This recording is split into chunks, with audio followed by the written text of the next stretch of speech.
নমস্কার বন্ধুরা, আশা করি আপনারা সবাই খুব ভালো আছেন। আজ আবার একটা রান্নার ভিডিও নিয়ে চলে এসেছি। আজ আমি করে দেখাবো ইলিশ মাছের বেগুন আর আলু দিয়ে ঝোল। ইলিশ মাছ আমরা অনেকভাবেই খাই, তো এই রেসিপিটাও খুব ভালো লাগবে। দেখতে থাকুন, স্কিপ না করে পুরো ভিডিওটা দেখতে থাকুন। আর খুব বেশি উপকরণ লাগে না, শুধুমাত্র এক দুটো মশলা দিয়েই কিন্তু এই রেসিপিটা হয়ে যায়। তো আপনাদের প্রত্যেককে চ্যানেলে স্বাগত জানাই আমি। তো দেখুন, প্রথমে কিন্তু তেল গরম হয়ে গেলেই কিন্তু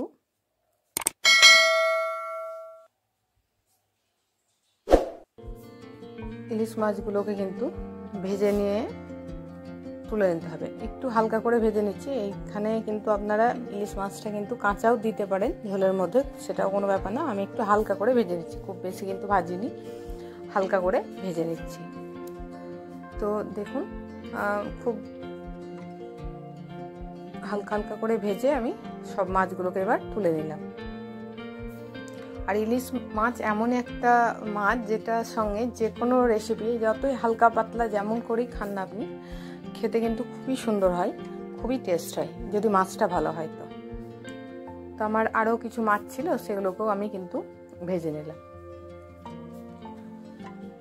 তো এগুলো আমার ভাজা হয়ে গেল, এগুলো আমি তুলে রেখে দিলাম। তবে মাথাটা আমি আজ আর ঝোলের মধ্যে দেবো না, মাথাটা দিয়ে অন্য কিছু একটা রেসিপি আমি পরে করে নেব। তো এবার ওই তেলের মধ্যে আর একটু তেল দিয়ে দিলাম। তেলের মধ্যে এবার একটু কালো জিরে ফোড়ন দিলাম, আর 3টে কাঁচা লঙ্কা চিড়ে আমি ওর মধ্যে দিয়ে দিলাম।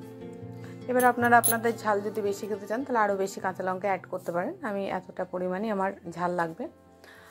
তো এবার আমি কিন্তু ওই তেলের মধ্যেই কিছু আলু, আর প্রথমে আলুটাকে ভেজে নেব, কারণ আলুটা ভাজতে বেশি আলু সেদ্ধ হতে বেশি সময় লাগে। তো আলুটা একটু ভেজে নেব, তারপরে কিছুক্ষণ পরে আমি বেগুনটা এর মধ্যে অ্যাড করব। আলুটা কিছুক্ষণ ভাজা হয়ে গেলে তো একটু অল্প লবণ দিয়ে দিলাম, যাতে তাড়াতাড়ি আলুটা সিদ্ধ হয়ে যায়। এবার দেখুন, আলুটা কিছুটা ভাজা হয়ে গেছে। এবার আমি কিন্তু বেগুনগুলো দিয়ে দিলাম এর মধ্যে। এবার বেগুনটা দিয়ে কিছুক্ষণ নাড়াচাড়া করতে হবে। নাড়াচাড়া করে নিলে বেগুন তো হালকা খুব তাড়াতাড়ি সেদ্ধ হয়ে যায়। তো একটু ঢাকা দিয়ে কিছুক্ষণ আমি রেখে দিলাম, ওই 2 মিনিট মতন রেখেছিলাম। রেখে দিয়ে এবার কিন্তু আমি ঢাকাটাকে খুলে নিলাম। দেখুন, ভাজা হয়ে গেছে, মোটামুটি ভাজা ভালোইভাবেই হয়ে গেছে। এবার এর মধ্যে শুধুমাত্র আমি অল্প সামান্য একটু জিরে গুঁড়ো দেবো। তো জিরে জিরে বাটা আমি শিলে বেটেছি। এটা যদি বাটা মশলা দেওয়া হয়, শিলে বাটা মশলার স্বাদই অন্যরকম। তো গুঁড়ো মশলাও আপনারা দিতে পারেন, কিন্তু শিলে বাটার স্বাদটা একদম অন্যরকম হবে যদি আপনারা দিতে পারেন। তো নাহলে কোনো ব্যাপার না, জিরে গুঁড়োও দিতে পারেন। আর একটু হলুদ গুঁড়ো, সামান্য একটু কাশ্মীরি লঙ্কার গুঁড়ো, আর লবণ পরিমাণ মতো, স্বাদ মতো লবণ আমি এর মধ্যে দিয়ে দিলাম। ব্যাস, আর কিচ্ছু এর মধ্যে যাবে না। তো দেখতেই পাচ্ছেন, শুধুমাত্র একটা মশলা জিরে গুঁড়ো বা জিরে বাটা যাই বলুন না কেন দিয়ে কিন্তু রান্নাটা হয়ে যাচ্ছে, এবং অপূর্ব স্বাদ হয়, অপূর্ব স্বাদ। তো একটু জল অ্যাড করলাম, জলটাকে অ্যাড করে এবার জলটা একটু কিছুক্ষণ নাড়িয়ে চাড়িয়ে জলটাকে কিন্তু আমি শুকিয়ে নেব। যখন দেখবো যে তেল ছেড়ে আসছে, তখন আমি এর মধ্যে যতটা পরিমাণ জল লাগবে ততটা পরিমাণই জল দেব। এবার তেলটা দেখুন ছেড়ে এসেছে, এবার আমি জলটা দিয়ে দিলাম। আমার যতটা জল লাগবে ততটাই আমি জল দিলাম। আপনারা আন্দাজ মতন আপনাদের হিসেব করে কিন্তু জলটা দেবেন। তবে খুব বেশি পাতলা একদম ঝোল যদি খেতে চান তাহলে সেই ক্ষেত্রে আপনারা একটু বেশি করে জল দেবেন। তো এবার এই ঝোলটা একটু যখন ফুটতে শুরু করবে তখন কিন্তু আমি মাছগুলোকে সবের মধ্যে দিয়ে দেবো। এবার মাছগুলো দিয়ে আর বেশিক্ষণ না, মাছগুলো দিয়ে 3 থেকে 4 মিনিট মতন ঢাকা দিয়ে আমি ফুটিয়ে নেবো। এটাকে